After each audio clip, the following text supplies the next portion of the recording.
Hello అండి, అందరికీ నమస్తే. ప్రస్తుతం మనతో పాటు డాక్టర్ విక్రమ్ ఉన్నారు, న్యూరాలజిస్ట్.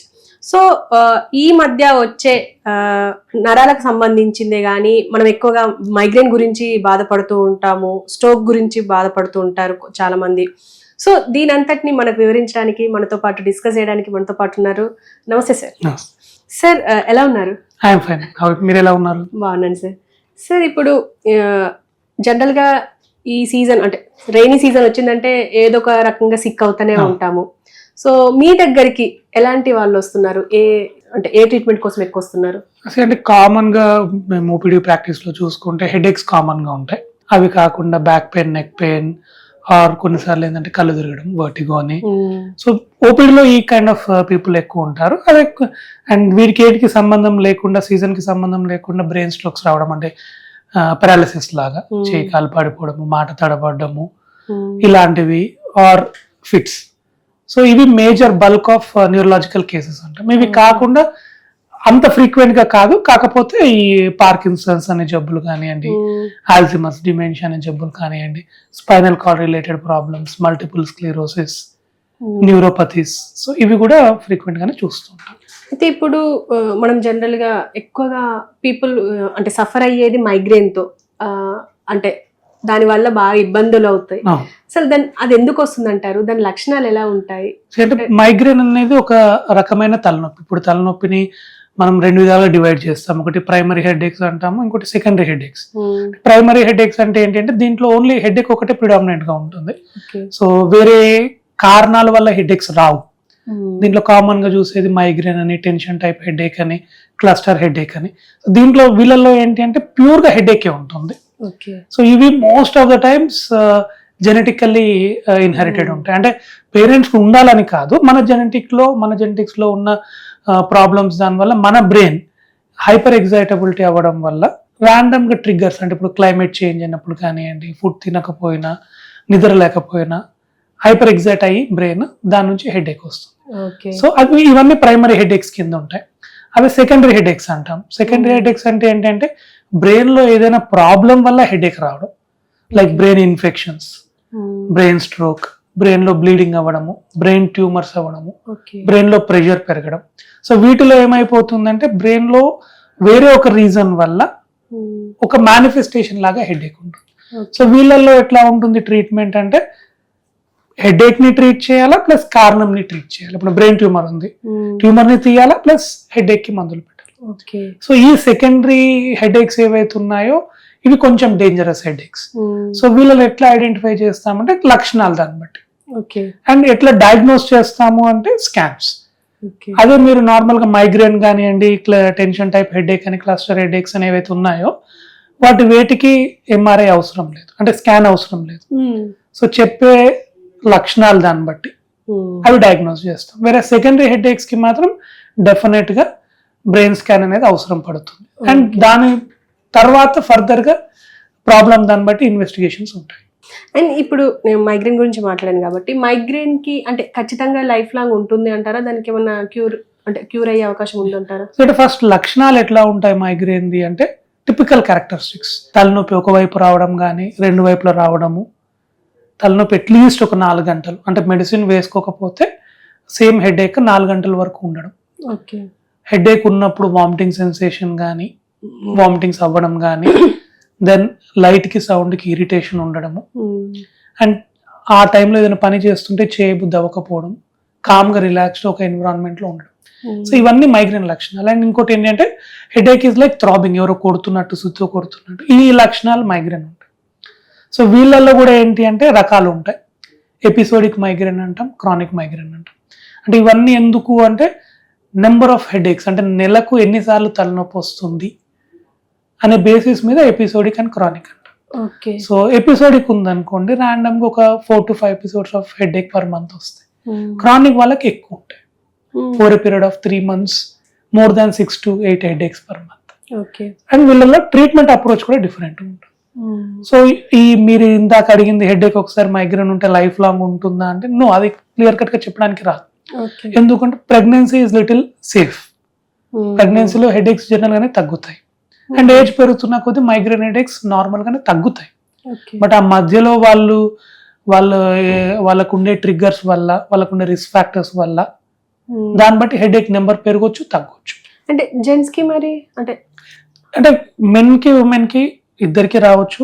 బట్ ఉమెన్ కి కొంచెం రిస్క్ ఎక్కువ ఉంటుంది. ఎందుకంటే కొన్ని లైఫ్ స్టైల్ చేంజెస్ వల్ల, ఈ ఉపవాసాలు ఉండడము, టైంకి తినకపోవడము, దెన్ విటమిన్ డి లోపం ఒకటి, నిద్ర సరిగా లేకపోవడం ఒకటి, ఇంట్లో పిల్లల స్ట్రెస్ కానీ ఇవి కానీ, so and hormones most importantly, periods అప్పుడు కానివ్వండి, పీరియడ్స్ అయిపోతున్నప్పుడు కానివ్వండి. సో వీటి వల్ల ఏంటి అంటే కంపేర్ చేస్తే విమెన్ కి నెంబర్ ఆఫ్ హెడేక్స్ ఎక్కువ ఉంటాయి అండ్ మైగ్రేన్ కామన్ గా ఎక్కువ మందిని చూస్తుంటాం. ఓకే. అండ్ దీన్ని ప్రివెంట్ చేయాలి అంటే ఎలాంటి జాగ్రత్తలు తీసుకోవాలి అంటారు? సరే, నెంబర్ ఆఫ్ హెడేక్స్ దాన్ని బట్టి డిసైడ్ చేస్తాం.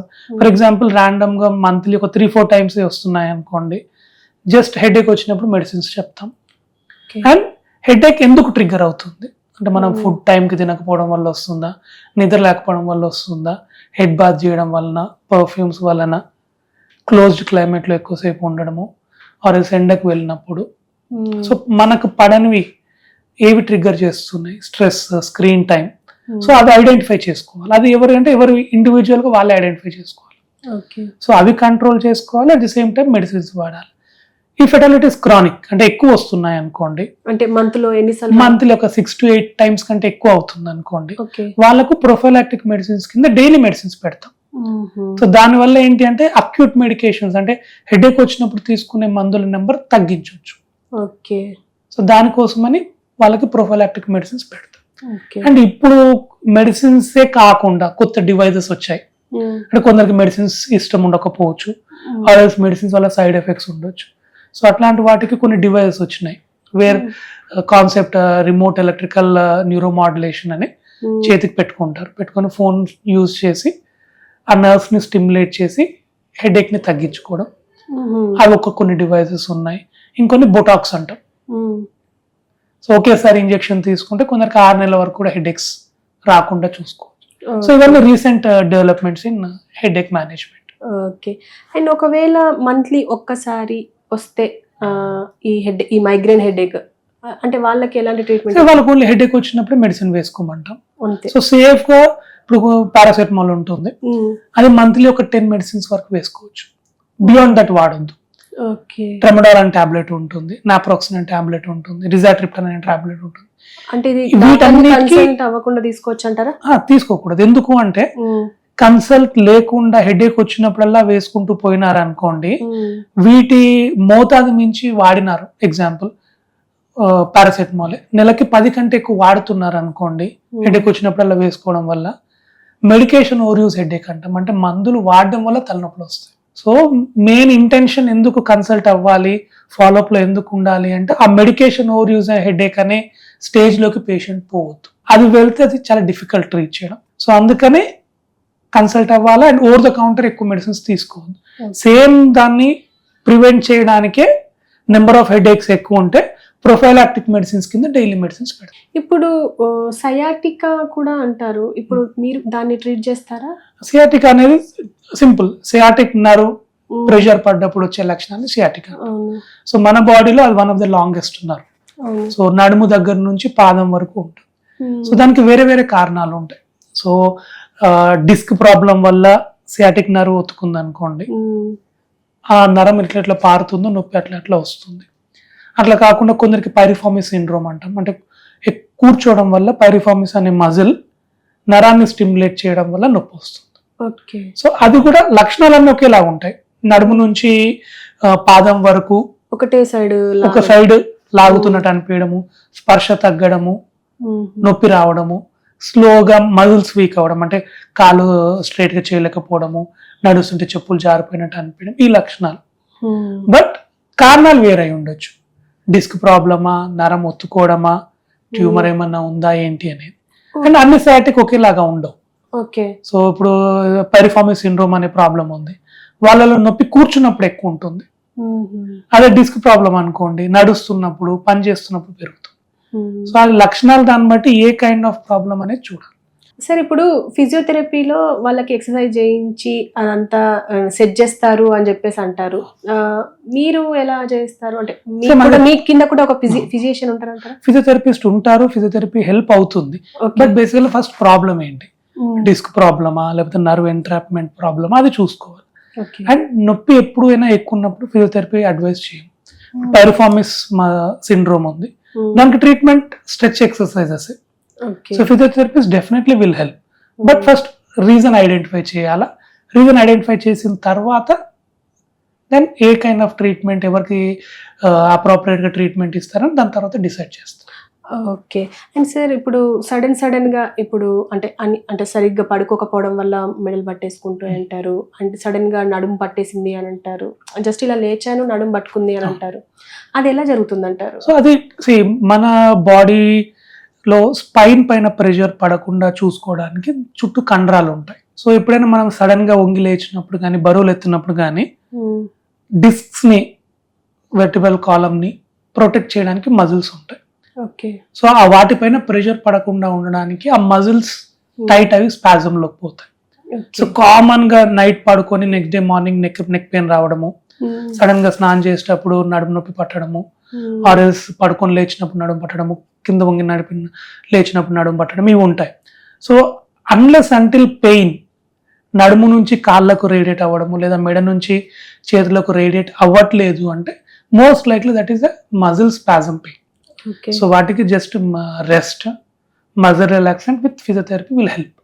ఏ రకమైన స్కాన్స్ ఇనీషియల్ గా అవసరం లేదు, పెయిన్ రెస్పాండ్ అవ్వడం లేదు, నొప్పి నడుము నుంచి కాలుకి రేడియేట్ అవుతుంది, మెడ నుంచి చేతికి రేడియేట్ అవుతుంది, ఇలాంటివి ఉన్నాయనుకోండి దెన్ డెఫినెట్ గా స్కాన్ అవసరం. ఓకే, అంటే వీటన్నింటికి కొంచెం జాగ్రత్తలు పాటించి అన్నిటికీ ఎర్గోనామిక్స్ అంటాం. ప్రతిదానికి కూడా ఒక్కొక్క పర్టికులర్ ప్యాటర్న్స్, అంటే ఎలా కూర్చోవాలి, ఎలా పడుకోవాలి, వర్కింగ్ స్టేషన్ లో ఎట్లా టేబుల్ పెట్టుకోవాలా, సో ఇవన్నీ కూడా ప్రాపర్ గైడ్ లైన్స్ ఉన్నాయి. అంటే లిఫ్ట్ చేయడం, వెయిట్ లిఫ్ట్ చేయడము, అవన్నీ కూడా గైడ్ లైన్స్ ఉంటాయి. అంటే ప్రాపర్ పోస్చర్ లో లిఫ్ట్ చేసినప్పుడు, ప్రాపర్ పోస్చర్ లో కూర్చున్నప్పుడు మన స్పైన్ పైన ప్రెషర్ పడకుండా మనం చూసుకోగలుగుతాం. సార్ ఇప్పుడు మీ దగ్గరికి జనరల్ గా సాఫ్ట్వేర్ ఇంజనీర్లు వస్తుంటారు అనుకుంటా, ఎందుకంటే ఎక్కువగా కూర్చొని చేసే పనులు కాబట్టి, వాళ్ళ నుంచి మీకు ఎలాంటి అంటే రీజన్స్ కనిపిస్తాయి, అంటే పెయిన్స్ కి కానీ? అంటే కామన్ ఇప్పుడు ఈ వర్క్ ఫ్రమ్ హోమ్ అని కానివ్వండి, లేదా స్కెడ్యూల్స్, వాళ్ళ స్కెడ్యూల్స్ దాన్ని బట్టి ఎక్కువసేపు సిస్టమ్ మీద కూర్చోవాలి. సో మల్టిపుల్ కంప్లైంట్స్ తో వస్తారు. Neck pain, back pain, headaches, insomnia అంటే నిద్ర లేకపోవడం, ఆ నైట్ షిఫ్ట్స్ ఎక్కువ లేట్ అవ్వడము, ఓకే, కొన్నిసార్లు పోస్చర్స్ దానివల్ల వర్టిగో అంటే కళ్ళు తిరగడము. సో ఈ అన్ని స్పెక్ట్రమ్ ఆఫ్ పేషెంట్స్ వస్తారు.